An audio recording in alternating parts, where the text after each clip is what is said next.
Hey, it's Josh. Welcome to another edition of the Josh Bloom Podcast, a very convenient name considering that is my name. I wrote about an artist whose debut solo album came out on December 6th.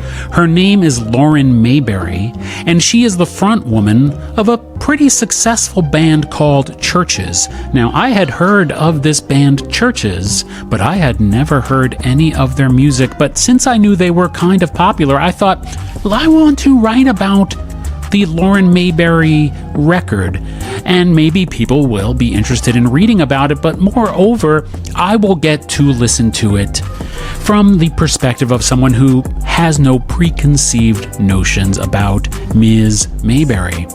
I will now read to you the article that I wrote, which was originally published in Atwood magazine on December 9th. CHVRCHES frontwoman Lauren Mayberry looks to break away from the boys on her solo debut. Vicious Creature's biggest bites come when Mayberry's production pals take a smoke break. The shortcomings of Vicious Creature are not Lauren Mayberry's fault. The frontwoman for the Glasgow-based electro-pop trio CHVRCHES, formed in 2011, has seen much success with her band since then. So her curiosity about what a solo effort could be was sure to develop. Mayberry's Vicious Creature is out now via Island Records. She affirms, "There's things I've never been comfortable performing or sharing with a band of men. As much as my time with the band has always had this feminist narrative underpinning it, a lot of my role felt like it was more about me trying to fit in than leading the conversation. It wasn't until the final track on Vicious Creature, Are You Awake?, that I got chills. Much of the rest of the album left me cold." So why don't I think this is Mayberry's fault? I mean, it's her name on the album cover, right? Even though Mayberry steps into independence from her band, her new production and songwriting partners step on that newfound independence. The best cuts on Vicious Creature, Anywhere But Dancing, Oh Mother, and the aforementioned Are You Awake, all feature Mayberry in stark settings, her clear and inviting voice foregoing the overblown production techniques on the rest of the record that feel a little too much like producers procuring paychecks. Vicious Creature would be a more successful work of art if it utilized this more semi-acoustic approach to a greater degree. This would also draw a more pronounced contrast with what Mayberry does as part of CHVRCHES. On this record, Mayberry calls out men for various behaviors that men should be called out for. I am also calling out men for failing to encourage and hampering this album's potential. Mayberry explains that the album opener, Something in the Air, is a song that really came out of nowhere after she bumped into a pretty iconic British musician in the shared kitchen in the studio complex. I will not quibble over the clinical nature of this description and how it omits details that would make the story and thus the song more intriguing. The unnamed musician in the kitchen, that Mayberry says she won't throw under the bus, started a conversation with Mayberry about electricity, 5G, and how it's making us all sick. Mayberry then went for a walk around the block with her producer before concluding that the chorus lyric just appeared. Now look, I don't mind the lo-fi crunch that opens this tune. It has a nice build into a catchy enough melody.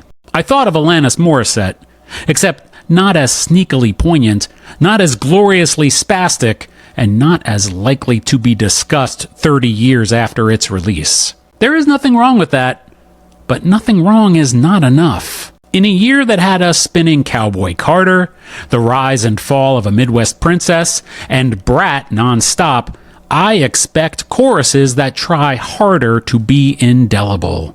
Again, I don't blame Mayberry. She seems like a lovely person, and I completely believe her on this record when I hear her through the production. I looked at Mayberry's TikTok, and she even did the current "I love my suitcase" meme that everyone is enjoying so much right now. I did it too, so I know we're bros in some sense. Maybe I should blame her because that's what real bros do. But I feel Vicious Creature suffers under the influence of forces outside of Mayberry's artistic circle from the start. It is notable that CHVRCHES albums are, for the most part, produced by the band themselves.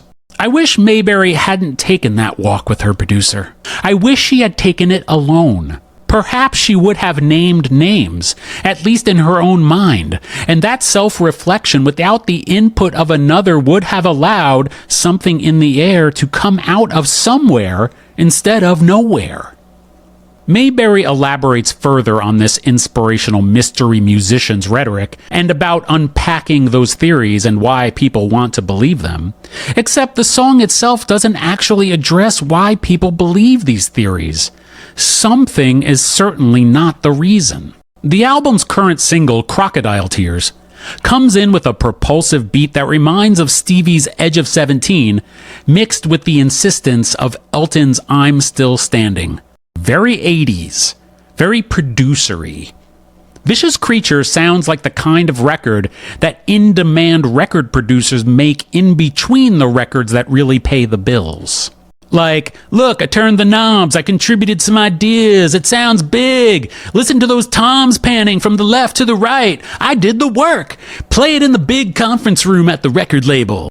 The track plays as ordinary and pedestrian for me, a lowly listener with earbuds in the corner coffee shop. Maybe I'm a villain, but I find it kind of thrilling when you cry. Crocodile tears running down your face. Oh, what a man will say just to get his way. And yet, Mayberry's feminist message shines through, and I'm here for it. Yes, men are manipulative, which is ironic, don't you think? Because when they behave this way, it is a show of weakness. It is an attempt to control a woman, since that man isn't confident that he can hold her attention otherwise. Unfortunately, that is what I am getting from this man-produced and co-written cut. I want to hear Mayberry's voice and Mayberry's thoughts, but they are obscured by production. Mayberry explains that she wants to let go of the idea that I need to be nice, because I think that holds so many women back. If I didn't have to be seen as nice, I would feel comfortable telling certain people to f*** off. On the record, I get to do that. I wholeheartedly agree with Mayberry's inspiration. However, she is still being too nice. She absolutely should have told someone to f*** off. Counter to my theories about the undue influence of men on the making of Vicious Creature, the music video for Crocodile Tears was directed by a woman, the photographer Charlotte Patmore, who also directed the Something in the Air video for Mayberry. While a woman behind the camera makes more ideological sense considering the theme of the album, I do not understand why one clip would feature Mayberry in a bathtub, with the other showcasing her rolling around in bed. What am I supposed to take from this? Mayberry makes it clear that Vicious Creature is about empowerment, so the last place we should see her is lounging around in bed and bath. I want to see her beyond. Even though the song Crocodile Tears feels hampered by production whims, a video offers an opportunity to command attention. By the way, can we end the trend of calling a music video a visualizer? Can we get away from marketing speak dictating how we are supposed to perceive art? Only Andy Warhol is allowed to do that, and he already did it. I was listening to a story the other day about Brian Jones, the troubled founder of the Rolling Stones, and his one true love, the actress Anita Pallenberg.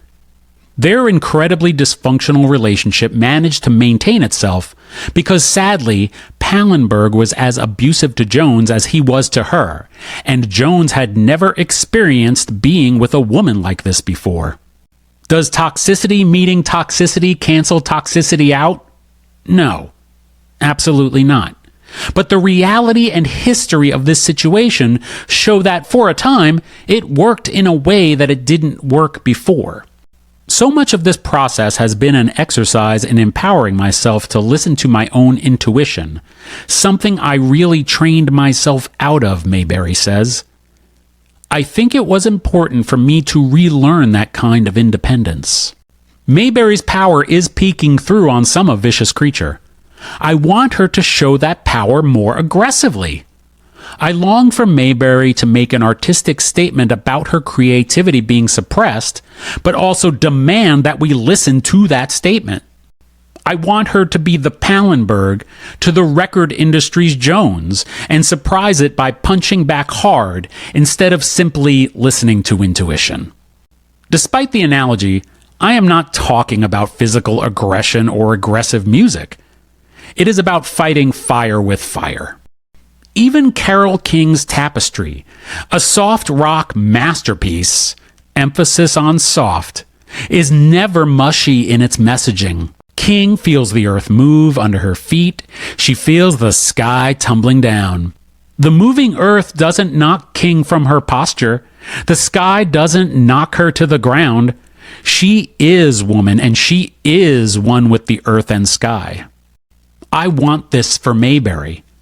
By the way, Pallenberg lived until 2017. Maybe she was a CHVRCHES fan.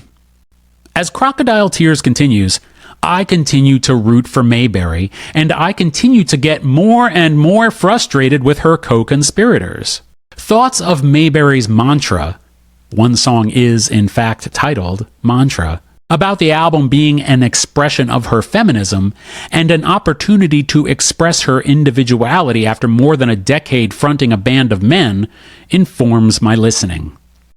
I get it. I applaud it. Unfortunately, those valid and vital messages are not enough to make me love this pop record, because what I mostly get from this pop record is not these messages. I am getting the message, please love this pop record. It is not Lauren Mayberry's fault. The next song, Shame, can explain. Here we have even more production ideas. It feels like there is a sonic world here. But it also feels like there was a meeting about creating a sonic world. And then on the day Mayberry came into the studio, the Lauren Mayberry's Sonic World session files were opened up. Mayberry deserves better than this. The intimate relationship between producers and artists is more intertwined than ever today.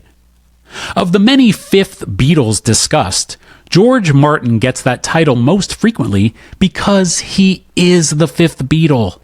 Practically zero songs that we consider part of the Beatles' classic canon would have been anything approximating what we know them to be without Martin's skill for collaboration. Speaking of Morissette, her magic pairing with Glenn Ballard set the stage for the cultural takeover of You Oughta Know.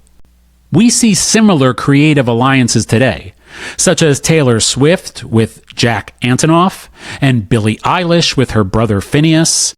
Daniel Nigro is rightly aspiring to have his name on the tip of your tongue without it having to be looked up as Olivia Rodrigo and Chappell Roan's fifth Beatle. I feel schizophrenic, how poetic, romanticize all the pain. How pathetic, drinking gasoline and calling me the flame. I like the maturity of this imagery as compared to the other lyrics in Shame. I don't want to hear it from you, babe. I'm tired of talking about it. You'll learn to live without it, so hush your mouth until you do. The disparity of the mindset in these two lyrical passages remind me of Mayberry's age and exactly how long she has been waiting to make this record. It took Mick Jagger 2 decades to release his solo debut, She's the Boss. This review is Stones heavy, unlike Mayberry's one. But Mick will live forever, so he could wait that extra 10 years. When Mayberry speaks about finally expressing herself outside of CHVRCHES, I am reminded that some of the ideas on Vicious Creature are coming from the reserves of a younger Mayberry who is just now able to unburden herself of them. I would love to hear more cuts like Anywhere But Dancing, which is giving me Kurt Cobain recording Something in the Way while laying on the floor of Butch Vig's Control Room vibes, or even more notably, of cradling his acoustic guitar on that same tune for MTV Unplugged. It is one of Cobain's most emotionally raw and well-known performances, and if Mayberry is evoking that here, it again speaks to how her ideas on Vicious Creature could have been better conveyed. Sweating through a t-shirt on a Tuesday night. a pirouette to reel you in, heart to heart and skin on skin, hands beneath a t-shirt on a Tuesday night. I stare into the mirror to find the face you used to wear, but it isn't there. I want to hear more of this kind of vulnerability, resolve, and self-awareness unhindered and unhidden by professionals. Considering that the majority of CHVRCHES material is produced by the band, would it have been impossible for the three to collaborate on a Mayberry solo record? I understand the impulse to want to go to Los Angeles and try something different with someone different, and maybe Mayberry's bandmates didn't want to mint a permanent departure, but the work is the enduring legacy. The album is what lasts or doesn't. Glenn and Alanis, you oughta know. By the way, can we use less cloying language in press releases? Mayberry has enjoyed monumental success with CHVRCHES, which has accrued more than 1.7 billion global streams to date, and a string of awards and nominations. I have been enjoying my monumental success is not something a person says. This is meant to make us believe that streams are what is important when evaluating the validity of the art the streams represent. While streams are important to the artists, and moreover everyone who takes money from the artist's bank account, and a string of awards is an important rung on the ladder towards the industry not needing to ask, who is that? There is nothing about this that is related to artists turning themselves inside out in service of those who cannot do that for themselves, i.e. the fans. It is not Lauren Mayberry's fault. That's ultimately why you start making things, because you felt a feeling and you wanted to articulate that somehow, she says. Correct. As Vicious Creature continues, my issues with it continue to make me wade through a swamp of production to find that feeling Mayberry is talking about. Through inexplicable outer space sound effects, Mayberry sings, "I crack your head to see your thoughts on Punch Drunk." And while I take this as a metaphor and not some kind of actual Pallenberg-type confession of assault, I am reminded again of the idea of a more aggressive Mayberry. One of the album's highlights, "Oh Mother," starts out with recollections of childhood that are visually moving, if not particularly unique. Swimming pools, temper tantrums, tripping and falling. Then we are dealt a nice twist that elevates the song to the boundary setting and ownership that I want to hear and that Mayberry aspires to on Vicious Creature. From childhood needs, "Oh Mother, I couldn't do without you," to childhood angst, "Oh Mother, I could do without you," and then adult loss and grief, "Oh Mother, what will I do without you?" Structurally, I long for a bridge to rock my world, but the tasteful cinematic orchestral swell that closes the song makes "Oh Mother" the best cut on the album. Mayberry loudly lets us know that Kathleen Hanna is an influence via the punk-inflected "Sorry, etc." This is a decent headbanger, although the song's best lyrics are buried in, well, you know what I will say at this point. "I bit my tongue to be one of the boys," Mayberry sings. I, on the other hand, did not. It is not Lauren Mayberry's fault. Change Shapes was released as a single nearly 9 months ago, and is the album's best effort at mixing Mayberry's electro-pop pedigree with what she can do with the softer side of her sound. It also contains the best cross-section of the themes of Vicious Creature, backed up by an earworm-worthy chorus. "I bend over backwards, tiptoe along every wire. I guess I'm quite the actress. No one knows I'm a liar. I change shapes until I get what I need from you. We're all snakes, but what else is a girl supposed to do?" Similarly, the video for the song is more visually arresting than the others mentioned above. It's too bad that this song received its push so long ago. Maybe it will receive new life when Mayberry heads out on what looks to be an extensive tour to promote the album. A Work of Fiction is a breezy little number late in the record, featuring cute snare drum and piano figures dancing with one another against Mayberry's syncopated vocal. The tune is a throwaway, but it's sweet. Hey, I know that I am just gilding the lily now, as I demur from saying sounding like a broken record, but the electronic touches, or more abrasively glitches, added to this track are totally unnecessary and detract from the more pleasant qualities of the song. Sunday Best has that Praise You by Fatboy Slim sampled piano sound that I might pay never to hear again, and just before I remark that maybe Vicious Creature is 10 minutes too long, it ends strong with Are You Awake, the cut that gave me chills. The minor piano chords lend a seriousness that feels earned. Are you awake? I don't remember when we last spoke. I probably overshared or made some tasteless joke. Hey, we've all been there, girl. I only wanted you to take me there more on this record.